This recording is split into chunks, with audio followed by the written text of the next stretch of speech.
palabras del cardenal Ratzinger, y más concretamente en la carta sobre la atención pastoral a las personas homosexuales de la Congregación para la Doctrina de la Fe, podemos leer que el problema de la homosexualidad y del juicio ético sobre los actos homosexuales se ha convertido cada vez más en objeto de debate público.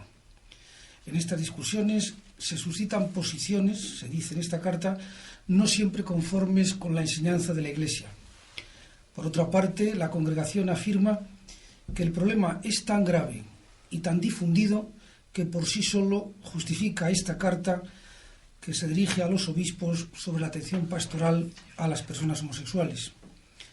Para tratar este tema está con nosotros el doctor don Aquilino Polaino, que es catedrático de psicopatología de la Universidad Complutense de Madrid y psiquiatra en ejercicio. Doctor Polaino, ¿de verdad, el problema es tan grave y está tan difundido en la sociedad actual como dice la Congregación para la Doctrina de la Fe en esta carta? Yo sinceramente pienso que sí. Más aún, yo creo que sin ser apocalíptico ni dar una impresión demonológica o satánica de lo que sea la homosexualidad, que no es para tanto, yo tengo la convicción, aunque me puedo equivocar, de que va a ser uno de los grandes problemas con los cuales el hombre del siglo XXI se las va a tener necesariamente que ver. Y esto lo digo pues en mi doble experiencia, por una parte como psiquiatra, que veo homosexuales. En su consulta concretamente se refiere usted. Exacto, y los trato como psiquiatra, pero también porque como profesor universitario he tenido que trabajar en otras universidades, en otros países muy lejanos de España, y lo que yo he percibido allí, lo que he vivido, luego si quiere a lo largo de la entrevista podemos descender a detalles, yo auguro, y no soy ni hijo de profeta ni quiero serlo, que va a ser uno de los problemas más graves del siglo XXI. Me habla usted, me responde en un tiempo de futuro, pero concretamente en estos momentos, ¿hasta qué punto este problema está incidiendo, pienso que negativamente, digamos, en la visión que, repito, en la actualidad se puede tener de la sexualidad humana, se puede tener del matrimonio, de la familia y concretamente la juventud? ¿Realmente este problema ya en presente está ahí? Está ahí, es decir, voy a citar algunos de los datos que dispongo, ¿no? Dicen compañeros míos que se han dedicado más a estudios epidemiológicos que solo en Madrid capital, en la última década, se ha multiplicado por 10 la incidencia de homosexualidad masculina y femenina. Yo mismo, el año 80, estando trabajando con una beca en San Francisco, pues me encontré con que irrumpieron en un solo día 150.000 homosexuales. Y en el poco tiempo que estuve allí, becado, trabajando, pues ¿qué había ocurrido? Que los homosexuales se habían hecho con los barrios más o menos residenciales, algunos muy agradables, habían alquilado, después habían comportado en la calle según sus manifestaciones habituales, habían hecho que descendieran el precio, se habían hecho con todo el barrio y la mayor parte de las personas que antes lo habitaban se habían marchado. Un poquito más y hicieron un pacto con la entonces candidata a alcaldesa de la ciudad, y fueron a las elecciones y ganaron pues muchos escaños en aquel municipio, lo cual les permitió como primera medida conseguir la liberación de las leyes existentes para que pudieran dar clases desde las guarderías infantiles. Esto produjo unos enormes revuelos, muchos padres sacaron a sus niños de la guardería y de los colegios donde estaban, los llevaron a otros. Es decir, estoy hablando del año 80, estamos en el 99. Por lo tanto, la incidencia es muy grave. Es decir, yo creo que la incidencia va en aumento, menos de lo que ellos dicen, porque las estadísticas, para ser fiables, tienen que tener una variabilidad natural, ¿no? Cuando en todos los países, unánimemente, lo que ellos proponen es que la incidencia es del 10%, pues no es igual Canadá que Estados Unidos, que Japón o que, por ejemplo, Berlín, ¿no? ¿Qué quiere decir? Que a mí me parece que hay un dato ahí como amañado de presión social para conseguir que lo que no haya, después lo haya, ¿no? Por lo tanto, yo no creo que sea la incidencia real hoy en el mundo del 10%. Creo que es bastante menor, pero que gracias pues un poco a la actividad beligerante, no defensiva sino ofensiva que muchos de ellos tienen, pues, y dado la confusión social en la que hoy estamos acerca de la sexualidad y de muchas otras cosas, pues lógicamente se van abriendo paso.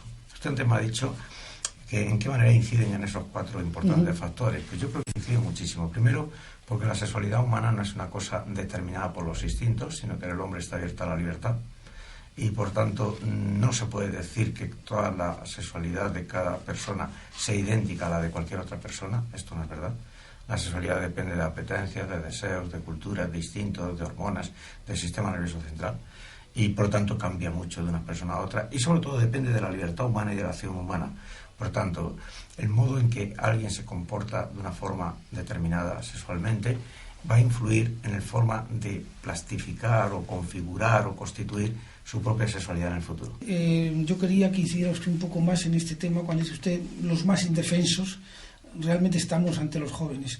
Es decir, habla usted de confusionismo, habla usted de una sociedad en la que de alguna forma empieza a valer todo. Pienso que esta confusión social está incidiendo mucho en la confusión individual de cada joven. Así es, porque el desarrollo de la sexualidad en cada individuo pues depende de una constelación de factores amplísima, ¿no? La homosexualidad, por ejemplo, no tiene nada que ver con el perfil hormonal de la persona. Esto está probado. Hasta el momento sabemos que nada tiene que ver con el código genético. Hasta el momento no hay ninguna prueba fehaciente de que haya un trastorno cerebral. El lenguaje de la calle me está usted diciendo que el homosexual no nace, que se hace. Casi. Digo casi para salvar las posibilidades futuras que la investigación nos conduzcan, que naturalmente tendremos que asumirlas y aceptarlas tal y como son. Pero en la actualidad nadie ha podido demostrar nada de eso. Lo que sí se ha demostrado es que hay factores ambientales, educativos, de interacción humana, de relaciones interpersonales, padres-hijos, pues que graban, modelan, esculpen, configuran muchísimo los constitutivos de esos factores que son determinantes de la sexualidad humana. Esto es lo que yo creo que está fallando. Cuando los modelos no son claros, cuando la misma sociedad por su permisividad dice que todo vale, entonces es que ya nada vale. Y si ya nada vale, da igual que una persona se configure como homosexual, como lesbiana, como una zoofilia o con otra cualquiera de las alteraciones que siempre han existido en la sexualidad humana. Doctor, vamos, a entrar en materia rápidamente. ¿Qué es la homosexualidad? Y lo englobo desde un punto de vista psicosomático. Pero la homosexualidad es un trastorno, a pesar de que muchos colegas míos psiquiatras no estarían de acuerdo con lo que estoy diciendo. Y no están de acuerdo pues porque la comunidad científica de la psiquiatría en el mundo depende de 2 grandes asociaciones. Una es la APA, la Asociación Psiquiátrica Americana, otra es la Organización Mundial de la Salud. Esa en Europa, la otra en Estados Unidos. Y se ha trabajado mucho en psiquiatría, aunque hoy no hablemos de psiquiatría. La psiquiatría, la gente piensa que hacemos diagnósticos rarísimos, que nadie conoce, que los especialistas no se ponen de acuerdo. Esto es completamente falso. Y esto lo que indica es que quien opina así es ignorante y no ha estudiado lo que tenía que estudiar. Es decir, la psiquiatría hoy día tiene códigos muy estables, muy consistentes, muy fiables, obtenidos a través del análisis sintomático de miles de datos y de síntomas en todo el mundo, con poblaciones que van más allá de los 100.000 pacientes en todo el mundo. Y que solamente cuando hay acuerdo estadísticamente significativo se constituyen perfiles de síndromes que están aceptados por todos. Bueno, pues eso después ha ido a la rebaja y ha sufrido una inflación. ¿Por qué? Porque los grandes elefantes de la ciencia, de la psiquiatría en el mundo, reunidos en Nueva York, han tenido que dialogar entre sí, la comisión de expertos, y a veces han cedido cosas que yo creo que no deberían haber cedido, y es a la presión del movimiento gay en Estados Unidos. Y por eso han despatologizado la homosexualidad.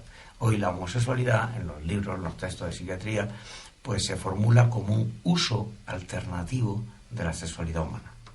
¿Esto qué quiere decir? Que la psiquiatría ha hecho un flaco servicio a la